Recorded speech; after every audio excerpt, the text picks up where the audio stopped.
10वीं कक्षा के गणित के प्रश्नावली 1-1 में देखने जा रहे हैं। यूक्लिड विभाजन प्रमेयिका से संबंधित कुछ प्रश्न हैं, उन पर हम लोग नजर डालेंगे। मान लीजिए एक प्रश्न हमको दिया गया है, यूक्लिड विभाजन प्रमेयिका का प्रयोग कर दर्शाएं कि किसी धनात्मक पूर्णांक का वर्ग m के लिए 3m या 3m+1 का होता है। इस प्रश्न को हम लोग हल करने जा रहे हैं। अब मान लें कि x कोई धनात्मक पूर्णांक है।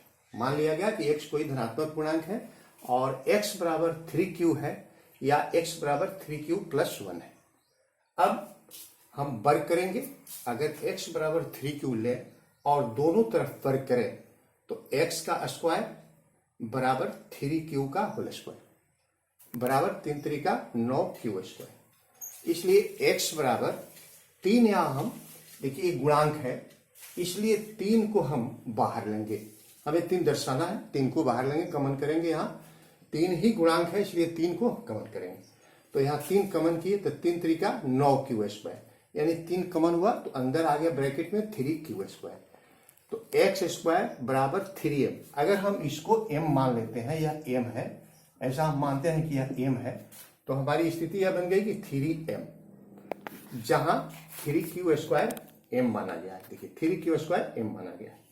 अगर हम देखें कि x बराबर 3q+1, तो x स्क्वायर फिर दोनों तरफ वर्ग करेंगे तो x स्क्वायर बराबर 3q+1 का होल स्क्वायर। यहाँ 3q+1 a+b का होल स्क्वायर हो जाएगा, a+b का होल स्क्वायर।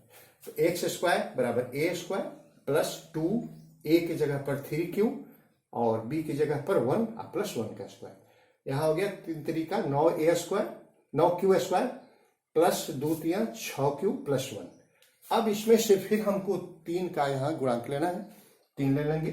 x स्क्वायर बराबर 3 कमन किए हम तो 10q स्क्वायर प्लस 3q+1। अगर इसको हम m मान लेते हैं तो 3m+1 हो गया। इसे हम m माने तो 3m+1।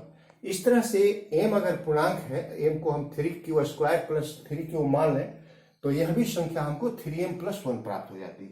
और इस तरह से हम लोग सिद्ध कर देते हैं कि किसी धनात्मक पूर्णांक का वर्ग पूर्णांक m के लिए 3m या 3m+1 का रूप का होता है। इस तरह से अब एक दूसरा प्रश्न हम लोग ले रहे हैं। यहाँ यूक्लिड विभाजन प्रमेयिका का प्रयोग करके दर्शाइए कि किसी धनात्मक पूर्णांक का घन 9m 9m+1 या 9m+8 के रूप का होता है।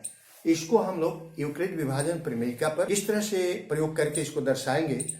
अब यहाँ हम लोग एक पूर्णांक ले रहे हैं। मान लिया जाए कि x कोई धनात्मक पूर्णांक है तथा b बराबर 3 हम लिए हैं। x बराबर 3q+r, यह जो है यूक्लिड विभाजन प्रमेयिका के अनुसार हम लोग पढ़े a बराबर bq+r, इसी पर हम लिए हैं x बराबर 3q+r, जहां यह जो r है यह 0 के बराबर या 0 से बड़ा परंतु 3 से छोटा है, इसलिए r बराबर 0 1 2 यानी 3 से कोई छोटा अंक। अब अगर यह 0 है तो x बराबर 3q+0 बराबर 3q होगा। अगर 1 है तो x बराबर 3+1 होगा। अगर 2 है तो x बराबर 3q+2 होगा। अब हम इसको घन करेंगे, क्यूब करेंगे। तो पहले तो हमारा यह आ रहा है फर्स्ट वाला, फिर सेकंड और फिर थर्ड।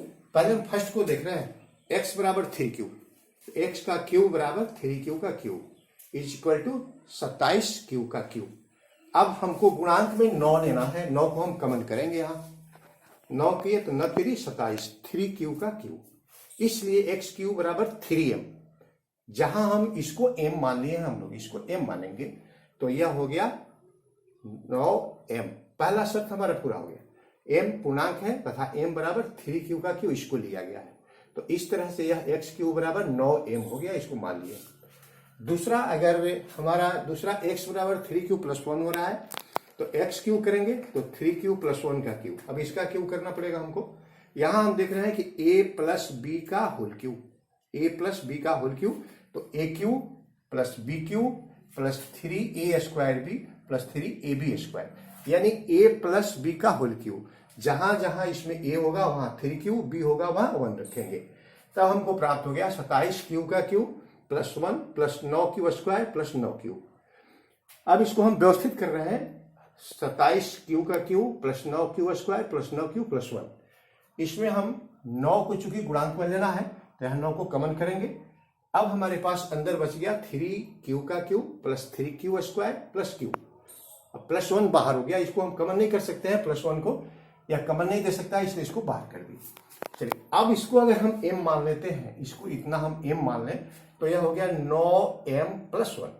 देखिए इसको m यहाँ मान रहे हैं हम लोग, यहाँ से यहाँ तक m, तो 9m प्लस 1, जहाँ m बराबर 3q plus 3q square plus q, इसको माना गया है।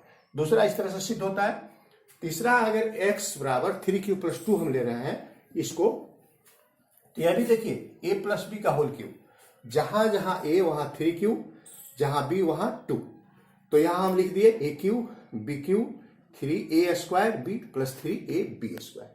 और इस तरह से हमको प्राप्त हो गया 27 क्यू का Q plus 8 plus 54 Q square plus 36 Q. अब एक्स क्यू बराबर, इसको हम व्यवस्थित कर दिए, 8 को अलग कर दिए क्योंकि 8 कॉमन नहीं दे सकता है, 9 इसमें कॉमन नहीं आएगा 8 में से, इसलिए 8 को हम अलग कर दिए, प्लस का चिन्ह अलग है। यहाँ हम गुणांक में हमको 9 लेना है तो यहाँ 9 लिख ली। अब हमको यहाँ कॉमन करने के बाद यह प्राप्त हुआ। अगर इसको हम m मान लेते हैं, इतना से यह m है, कोष्टक में इतना है m है, तो हो गया 9m प्लस 8, तो 9m प्लस 8 के रूप का हो गया, जहां हम इसको 3q का q plus 6q square plus 4q को हम m मान लिए। इस तरह से पहला, दूसरा और तीसरा जब हम इस पर देख रहे हैं तो हमको पता चल जाता है कि हमारा प्रश्न जो है यह 9m प्लस 1 या 9m प्लस 8 के रूप का ही होगा।